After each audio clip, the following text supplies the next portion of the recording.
From Florida's Space Coast, this is Your Career. Welcome to Your Career. I'm Debbie Featherston, your host, and with me today is John Harper, and he is a broadcast industry expert and owner of WMEL, channel 1060 on your dial. John, thank you for being with me. My pleasure, Debbie. Really looking forward to this conversation because there is a lot that you can share and that we can learn from your experience. And I'd like you to just kick it off by telling us a little bit about how you got introduced to broadcasting. Actually, it goes back to when I was in elementary school. It goes back that far. Wow. And I was at a sock hop that we had in our cafeteria. And there was a disc jockey in there in the cafeteria, and I thought, well, that looks kind of neat. And I stood up next to him for the entire sock hop dance and got kind of interested in that. And then shortly thereafter that, my father took me to a radio and TV station that was located in the Tampa Bay area. And I think I got infected with the air of broadcasting once I was inside those studios of radio and TV, and that was it. And I couldn't have been more than perhaps 10 years old. Wow, it's amazing. I've heard other people say that they were 9, 10, 11 years old, and so it's such a young age. Can you pinpoint what it was about the air of TV radio? Well, it was everything, for example, in the TV station was live, everything from the booth announcer to every single thing they did on the air. Even some of the commercials were done live. They would bring cars inside the studio and do live spots with the cars.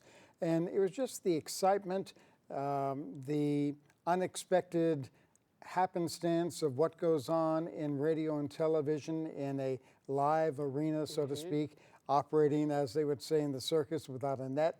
And it was just fascinating to me. And as I said, it captured my attention. And here I am going on 51 years later. Amazing. I can't believe I have to laugh at it. Well, it just means that you have been really dedicated to your career. You found it young and you've stayed with it, and so you found your passion, you know, when you were just a mere babe. That's right. So that's awesome. That's incredible. Well, tell us a little bit more about the journey that your career has taken for you to, you know, stay in this industry for nearly 51 years.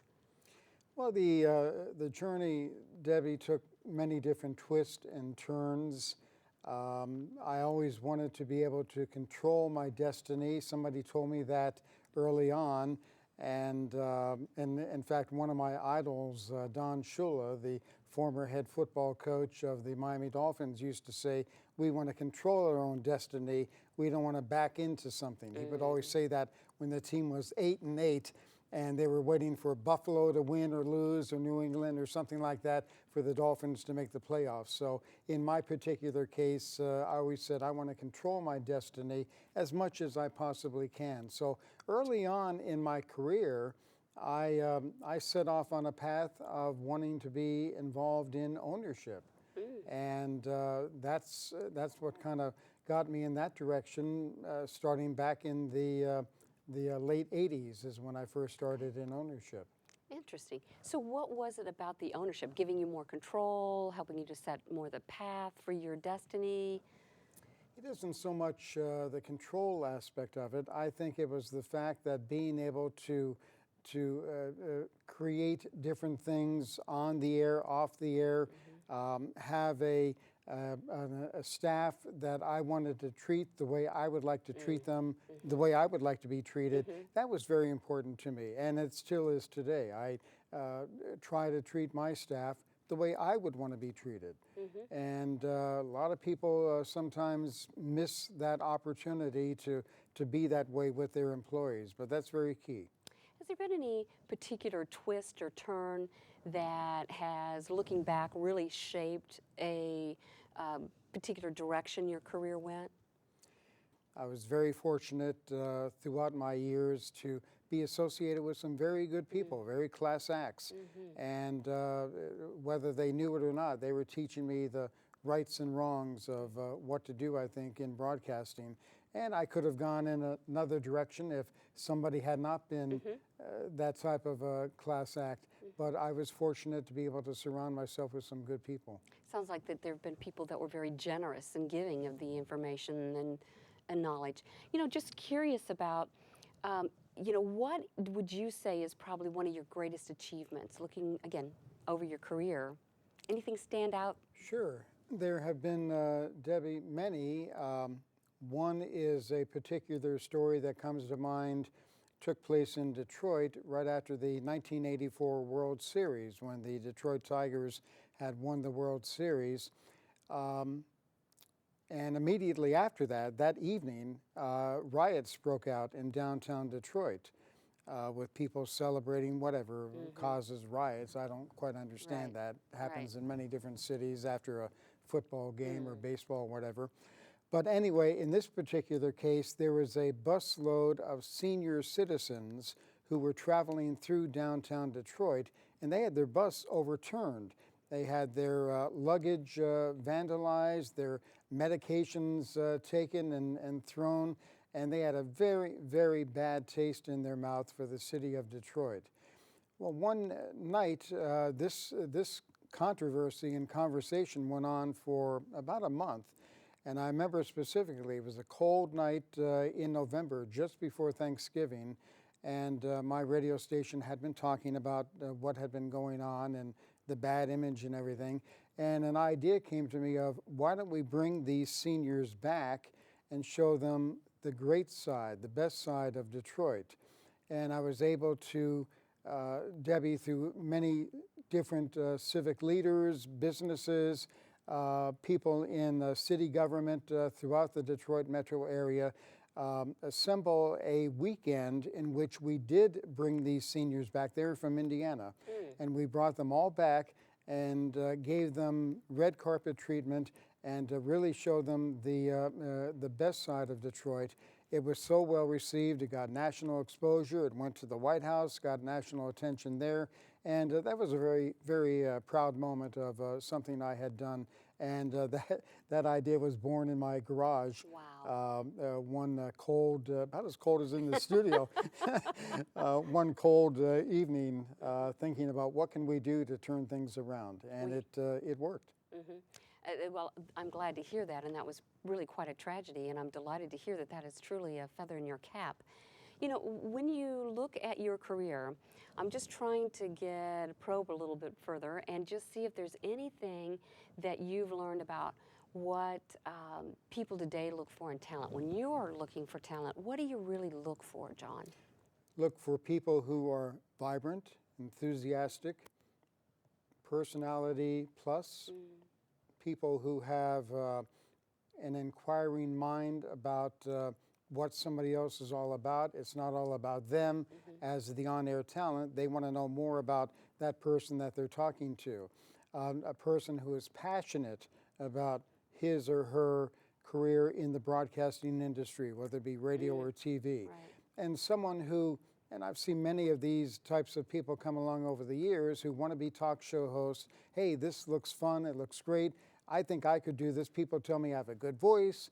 People tell me I can talk a lot, and they crash and burn within months. So I'm looking for someone who is dedicated, loyal to the industry, someone who wants to take the lumps, take the bruises, and realize that if they stick with it, there could be some good results at the end of the road.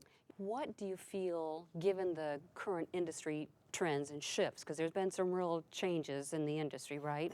And maybe we should pause there. Are there two or three, a couple industry changes or shifts that you can think of that are more in the past, say, 3 to 5 years that might be important for young talent to be thinking about, or emerging talent? I think emerging talent or young talent, the radio and TV stations and networks are looking for that vibrance, that energy.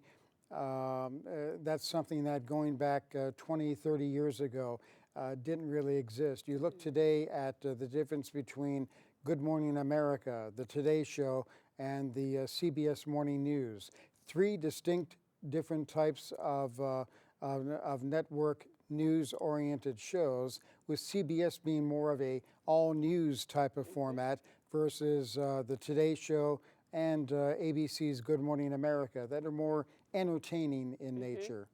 So a big difference between those three. So I think if someone can find what type of format, what type of personality they're comfortable with, they've got to get comfortable first with themselves. If they're not, I don't think it'll happen. How does somebody go about getting experience? I mean, is that something that's going to be important, you know, to have on a resume, to really be, to get the attention? You have to, Debbie, get the experience in whatever way, shape, or form you can. I started literally as a gopher in the radio station that I started with, and I would do anything in that radio station to just be there, to make it happen, to observe others that I really had trust and confidence in, kind of show me what was happening in the industry. And I was very fortunate, as I mentioned earlier in our interview, to be surrounded by some good people. But I was mentioning to someone yesterday about an individual in my life who gave me what I call DNA building blocks with perhaps my personality, my career, confidence levels, things like that. And it's important to find someone like that, I think, in any industry, but certainly since we're talking about radio and TV, to seek out people that you really can learn and grow with. And I think for the most part, those people are flattered to help out, to give advice, and help you build your confidence. But it's very important to try and find somebody's coattail that you can grab onto and see where it takes you. And just get that experience from every opportunity. Every opportunity, Debbie, every aspect of the industry, no matter what it is. That's where it all starts and where it happens. You just don't come into this position and think that you're going to do it. It takes a lot of experience, a lot of trial and error.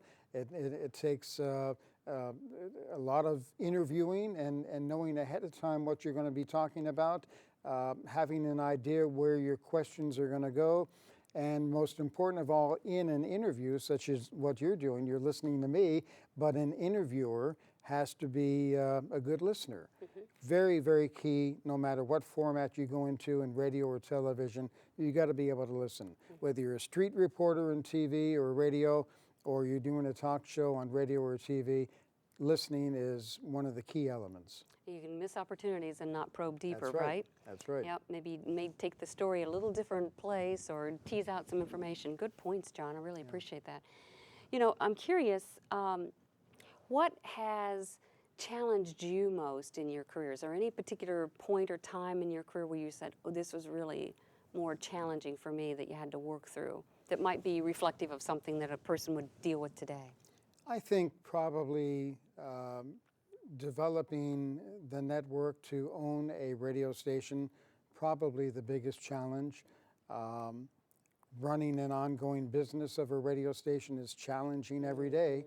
It never stops. Sometimes it might be a little bit easier due to experience, but other times there's always a curve that's being thrown at you. So I think it's running the business in this day and age of radio, in my case, or television. That's probably the biggest challenge that anybody faces today. And now, if I recall, there's a gentleman that you also helped to get into the TV arena. That was Tim Allen. Yes, that's right. And Tim Allen, many people, and I guess he's done a lot of sitcoms and movies over the years. He has. But when he started with me, he was doing, as I mentioned earlier, he was doing shtick or just voices on our morning show. And what Tim Allen would do at that time is he would go around to the various comedy clubs in the Detroit metro area and try to find a venue where he could, on that weekend, do his comedy routine. And as I tell the story, he was filling in for one of our talk show hosts, and the people who ran WXYZ TV on the first floor of our building caught their attention, and they thought, well, let's have Tim Allen fill in for one of our morning show hosts when they take a break and go on vacation. They tried him, and they liked him, and he did very well. And because we were owned at the time by ABC Radio and Television, the people in New York caught the attention of Tim Allen, and they brought him in, and they said, you have something that you can pitch us for a sitcom. And that's where he came up with his Tool Time, and the rest is history. He's now driving cars with Jay Leno or something like that. Or playing Santa Claus, That's jumping right, off of roofs. Yeah, right. Falling off of roofs, excuse me. Oh, that is a hoot. Well, I'm curious, what are some things that young talent needs that they really need to be mindful of? Is there anything that's different in terms of just a technology or, you know? Well, you're right, Debbie, as far as technology, it's changed dramatically. I mean, it's crazy how much it's changed even in the past 10 years. But what somebody who is entering the industry today of radio and television, whether they want to be a talk show host, whether on radio or on TV, a field reporter, a news anchor, whether man or woman, whatever it may be, I think, Debbie, one of the key things is to have that inquisitive mind, as I've mentioned before in this interview. Read everything you can. Become knowledgeable with so many different aspects of different things taking place in the world. Even if it doesn't apply necessarily to your job, it helps give you a broader background. And then when you're in a situation where you need to talk to someone, you're not stumbling and stammering and going humana humana. You've got some background. So I think reading is the old cliche, reading is fundamental, but it is as true today as it was when I first started in the business. No doubt about that. Reading, being up on news events, and again, even if you're a disc jockey and you never get involved in politics or whatever, be aware of what's happening. So reading is very fundamental in the industry of broadcasting. That's important. I think that is some of the key factors that you've brought up here that it is important for young talent in broadcasting to really be mindful of, such as the reading and having a great depth of knowledge, is true for a number of industries. You know, they've just got to, you know, become aware of all aspects or as many dimensions of the industry as you can. Those are important. No doubt about it. And no matter what end of the industry you're going into in broadcasting, radio, TV, on air, behind the scenes, whatever, have a familiarization with all the different things that are involved in producing that product. And even if you're not running a camera, even if you're not running a switcher, the audio board, microphones, whatever it may be, have a familiarity with it. A friend of mine who's with Fox Television Sports, Chris Myers, also one of my success stories with Chris and how he got started in the industry. Chris always throughout his career made it a point to help out, even though he was on camera, he would help out the guys behind the scenes. If they had to pull cable or whatever, when he was younger, he would always at least volunteer to help out. And it really helped his career because people liked him. And I think that really made a difference. Instead of just coming off as though he was the star, right, the people behind the scenes recognize that this guy is for real. He's not phony, he's not fake, and he will help him however we can. And so I think by having that personality trait really helped him along the ways. And starting in February of this year, Chris once again for I think the 15th year will be the anchor of the as they call it on Fox Television, the Hollywood Hotel for the NASCAR races, starting with the Daytona 500. Oh, fantastic. Love to see those successes. You know, thinking of you as a mentor and a coach of young people, is there kind of a playbook, you know, step 1, step 2, step 3, some general guidance that you give to, you know, young people that you're really, or not just young people, but I think emerging talent is probably more appropriate because you can enter this field from any age, oh, sure, right? Yeah. So what are some general initial pointers that you would give people beyond what we've already talked about? I think, Debbie, it goes back to if somebody were starting with me and they were doing an interview with someone, I would give them constructive criticism on that interview, the types of questions. Do they ask a question and give the answer at the same time? So it makes the guest just go yes, no, or something like that, which is a nightmare in interviewing, as you well know. Yes. So it's just having someone who is willing to be there to give that constructive criticism, which can make a lot of difference. Yeah. What are some of the common flaws that you see in new talent really interviewing, for example, beyond what you just mentioned with the yes/no? I think that's probably the more common one. Is there anything else that you see? Voice intonation, anything else that you see? I think people coming into the industry for the first time have a know-it-all type of attitude, and when they get on the air, radio or TV, it's a total different thing, and they're stumbling and stammering and again going humana, because it's just not the same when that microphone, when that camera goes on, when the on-air light goes on.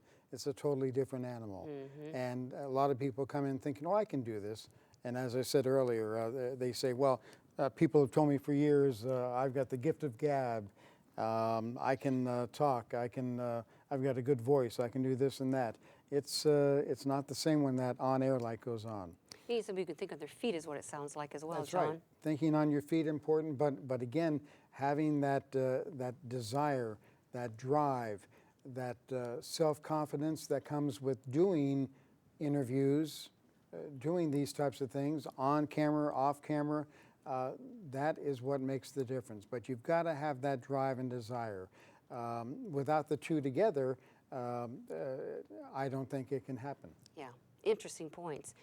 Because and one more thing, Debbie, mm-hmm. sorry to interrupt, That's but right. You've got to have a family that is supportive. Very, very key. I've seen a lot of talented people, men and women, come into the industry, and because there are no overnight successes, and it takes time, and their families are unwilling to support them, and a lot of people then are kind of left by the roadside and go on to some other type of career because it's a quicker avenue of approach or whatever. But family is very important, very, very important. Sounds that like maybe is number one. Wow. Wow. That makes sense to me, though, Yeah. because I can think of a number of careers that if you didn't have that support system around you, you'd fall apart. I can think of young people in aviation, that would be the first thing that comes to mind.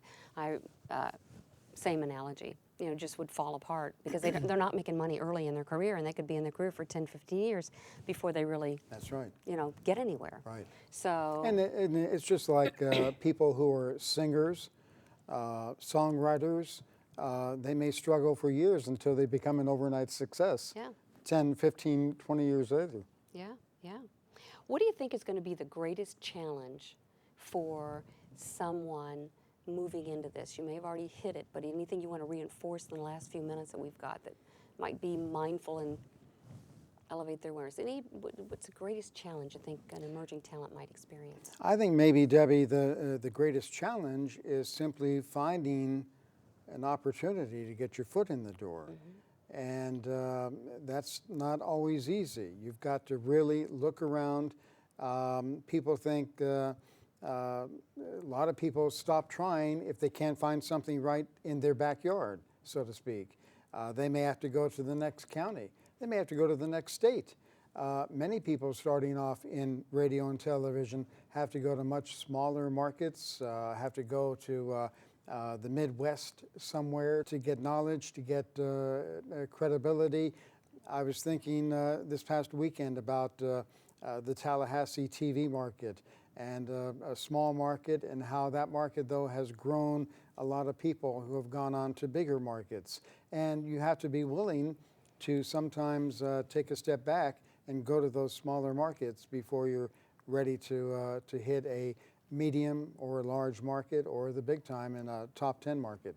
In the last minute or so that we've got, I'm just really curious about your perspective around the importance of formal education. And are there schools or universities that are going to be helpful to shape someone's career in this industry? There are great universities throughout the country that have broadcasting and journalism schools of study. Strongly recommend them. Myself, I was already in the industry, but I went to Miami-Dade Community College and then to Florida International University, both in Miami, South Florida.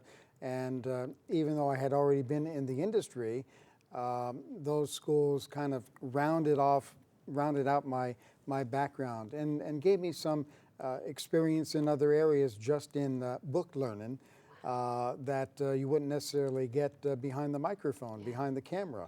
And it was a good education. And it goes back to what I said earlier about the reading is fundamental, having a knowledge and understanding of so many different aspects of our world, very important if you're going to make it in the industry. If you go on a job interview, you want to be able to talk to that person that you're interviewing with about why the price of gas is falling or rising or whatever.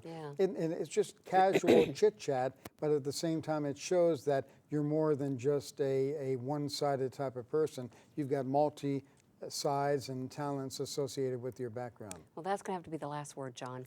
Thank you, John Harper, for being my guest and all your time. And on behalf of my guest and everyone here on the set of Your Career, thank you for watching. I'm Debbie Featherston, your host. And remember, be career happy. More information about this program is available online at millermediagroup.org.